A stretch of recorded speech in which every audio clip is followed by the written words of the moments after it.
सशक्त भारत की नींव रखनी है। और ये जो ट्रम्प टैरिफ का जो इम्पैक्ट है वो हमारे इंडस्ट्री पे, हमारे कंट्री पे कम से कम हो, इसकी इसकी इसी की चीज को आगे लेके जाते हुए इस इम्पैक्ट को कैसे हम काउंटर करें, इसको हम आगे लेके जा रहे हैं। और हमारे मिनिस्ट्री ने, सबने इसमें काफी मंथन करके ये किया है कि जीएसटी में हमको एक रिफॉर्म लाना है। और वी आर रियली ग्रेटफुल कि ये रिफॉर्म जो है हमारे आम आदमी के लिए बहुत बेनिफिट है। इसमें कॉस्टिंग काफी कम होंगी, खपत ज्यादा होंगी, इंडिया की खपत ज्यादा होंगी, हमको एक्सपोर्ट के ऊपर डिपेंडेंसी जो है वो कम हो जाएगी। और हम लोग एक्सपोर्ट को कैसे बढ़ाए, इंपोर्ट कैसे कम करे, इसके ऊपर हमारा फोकस बढ़ाने के लिए ये सारी चीजें रिफॉर्म्स हो रहे हैं। अभी रही बात स्टील इंडस्ट्री की, तो स्टील इंडस्ट्री का एक पेंडिंग इशू अभी भी जीएसटी में चल रहा है। हम लोग कुछ अमेंडमेंट की बात कर रहे हैं, क्योंकि ग्रीन स्टील के लिए हम लोगों को रॉ मटेरियल जो है वो स्क्रैप है। और अगर हम लोग स्क्रैप यूज करते हैं तो स्क्रैप जो है वो अनऑर्गेनाइज सेक्टर से आता है। इस अनऑर्गेनाइज सेक्टर पे कंट्रोल हमारा नहीं हो सकता है, तो इसको एक तो ऑर्गेनाइज वे में लाना पड़ेगा। और ऑर्गेनाइज में लाने में जो चैलेंजेस है उसमें जीएसटी में रिफॉर्म्स लाने पड़ेंगे। हमने बार बार ये जीएसटी कमेटी के पास हमारे विषय को हमने रखा है, और वी आर होपफुल कि आने वाले जो मीटिंग्स है उसमें जीएसटी रिफॉर्म्स के अंदर टैक्स कटौती की बात नहीं हो रही है। Tax whatever deduction has to be done, it is been taken care for other products, but steel doesn't want any tax deduction.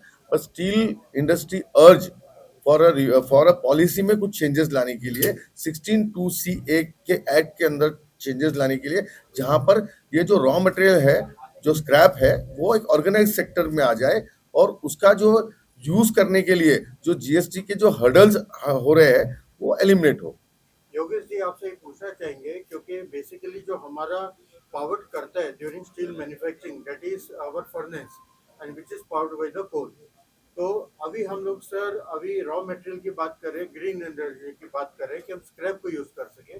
Sir कौन कौन सी इंडस्ट्रियल स्क्रैप है जो कि हम इसमें फर्नेस को ब्लास्ट करके उसको पावर करने के लिए यूज कर सकते हैं, उसके बारे में बताइए प्लीज। सर दो चीजें हैं कि ग्रीन इनिशिएटिव के अंदर जो भी स्क्रैप है, मैं स्टील की बात नहीं कर रहा हूँ, मैं अन्य कोई भी प्रोडक्ट की अगर बात करते हैं, जो चीज स्क्रैप हो चुकी है उसको नेट जीरो कार्बन में लिया गया है as a raw material of net zero carbon. तो स्टील के अंदर भी जो स्क्रैप है उसको नेट जीरो कार्बन में क्लासिफाइड कर चुके हैं।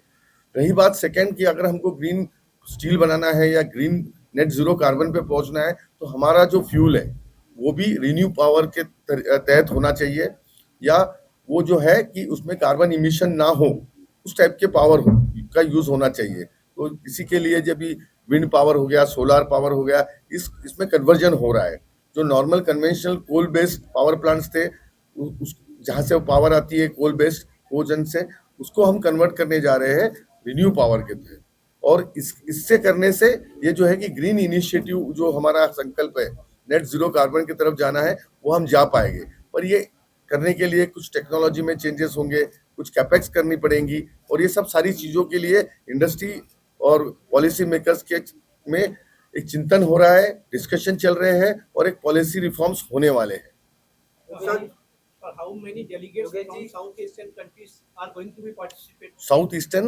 South Asia. South Asia. Okay. Whether So a delegate from USA also coming? no. So there are the delegates which are being enrolled for this are majorly from the Asian countries, and we have from Sri Lanka, we have from the Nepal. I have already mentioned that. Yeah. So we have almost like 282 members have been registered from the neighboring countries, basically. What technologies are being adopted for producing green steel? See, the government has come up with the green taxonomy, and the green taxonomy says that at every level you have to control your carbon footprints. So carbon footprint control करने के लिए वहाँ पर जहाँ भी हमको technology, change in raw material, change in use of fuel, ये सब सारी चीजें आ रही है। But the most important thing is that we are still awaiting for a technology of carbon capture. So carbon capture ये आने वाले समय में होगा, हाइड्रोजन का यूज इसमें होगा, और ये सब चीजों की टेक्नोलॉजी के लिए गवर्नमेंट ने काफी R&D का फंड भी रखा है, और हम लोग अगर हाइड्रोजन को as a fuel, as a sustainable green fuel use कर पाए तो हमारी journey for making the green steel और the green product becomes easier. Sir Yogesh ji, आईफा स्टीलनेस 2025 की बात कर रहे हैं, स्टील महाकुंभ की बात कर रहे हैं, उसमें किस तरीके से जो छोटे मैन्युफैक्चरर हैं उनको भी फायदा होगा इस महाकुंभ से? बहुत अच्छा क्वेश्चन पूछा आपने।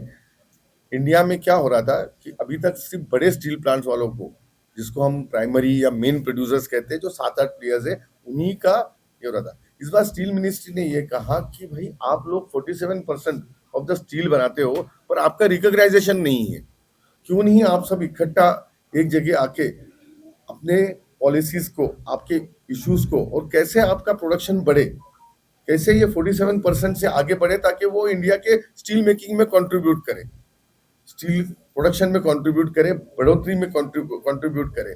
तो इसके लिए मिनिस्ट्री ने हमको ये निर्देश दिया कि एसोसिएशन लेवल पे काफी काम होने चाहिए, और एसोसिएशन विद नीस्ट जो है वो संस्था है जो स्टील मिनिस्ट्री के अंडर आती है। हमने ये रोड शो स्टार्ट किए।